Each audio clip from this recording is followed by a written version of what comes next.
Assalamualaikum warahmatullahi wabarakatuh. Perkenalkan, nama saya Elida Nurfadila, Standbook 2018-10458, kelas studi kelayakan bisnis L. Nah, kali ini saya akan menjelaskan tentang kewajiban konsumen menurut Undang-Undang Nomor 8 Tahun 1999. Namun sebelumnya saya akan menjelaskan pengertian dari kewajiban maupun pengertian dari konsumen. Pengertian dari kewajiban adalah suatu tindakan yang harus dilakukan seseorang sebagai bentuk tanggung jawab atas permasalahan tertentu, baik secara moral maupun hukum. Selanjutnya, pengertian konsumen ialah setiap orang atau pemakai barang atau jasa yang tersedia dalam masyarakat, baik bagi kepentingan sendiri-sendiri, keluarga, orang lain maupun makhluk hidup yang lain, dan tidak untuk diperdagangkan. Nah, sebagai konsumen yang tidak ingin mengalami kerugian, maka kita sebagai konsumen sudah sepatutnya menyadari hak dan kewajiban kita sebagai konsumen. Hal ini tidak mungkin atau tidak mutlak kita sepelekan begitu saja, karena hak dan kewajiban konsumen itu penting. Maka saya akan menjelaskan sedikit kewajiban saya sebagai konsumen ketika menggunakan atau mencoba suatu produk.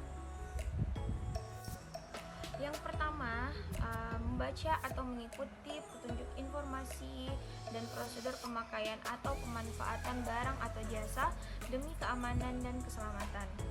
Seperti yang kita ketahui, beberapa kasus kejadian yang baru-baru ini sedang viral antara kurir dan salah satu konsumen yang berkonflik satu dengan yang lain, membuka mata kita bahwasanya kita sebagai konsumen sebelum menggunakan barang atau jasa tertentu, kita wajib menanyakan atau meminta informasi-informasi mengenai produk atau jasa serta tata cara penggunaannya kepada orang yang memiliki pengetahuan terhadap barang atau jasa. Dalam hal ini, bukan saja perusahaan terkait, tapi bisa juga kepada orang lain. Hal ini wajib dilakukan agar kita bisa terhindar dari tindakan-tindakan atau suatu kondisi yang sewaktu-waktu dapat merugikan akibat keterbatasan waktu dan tempat yang diakibatkan oleh pandemi COVID-19.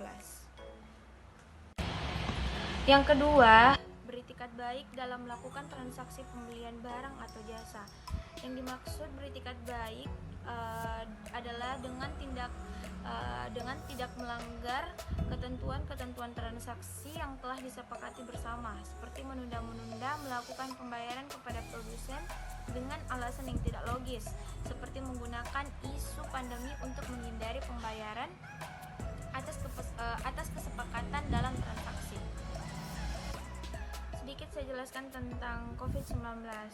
Seperti kita ketahui, pandemi merupakan suatu kejadian yang tidak dapat dihindari maupun dikendalikan.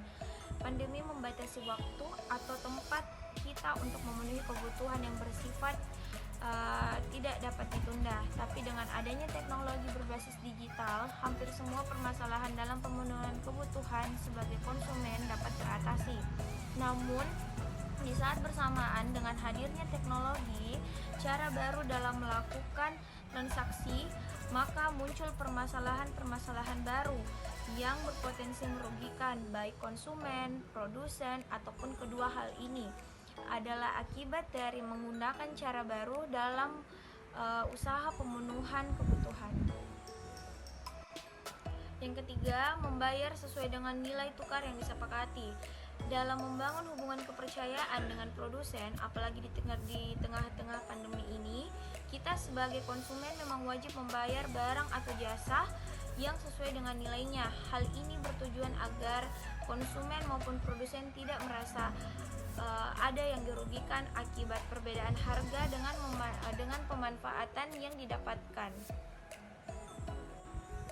Yang keempat, mengikuti upaya penyelesaian hukum sengketa perlindungan secara patut.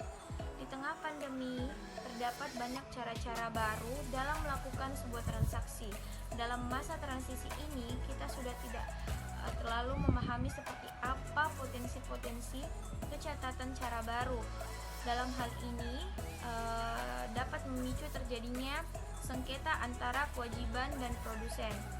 Untuk itu, kita sebagai konsumen wajib melakukan atau mengambil tindakan hukum ketika kita merasa dirugikan. Hal ini adalah untuk mencegah dan menjadi peringatan serta menghentikan serta menghentikan seseorang produsen ketika mereka ingin melakukan hal-hal yang menentang hukum. Kita juga wajib setiap saat untuk mengikuti proses hukumnya. Demikian penjelasan kewajiban konsumen yang dapat saya sampaikan di video kali ini. Lebih dan kurangnya mohon dimaafkan. Wabillahi taufiq wal hidayah. Wassalamualaikum warahmatullahi wabarakatuh.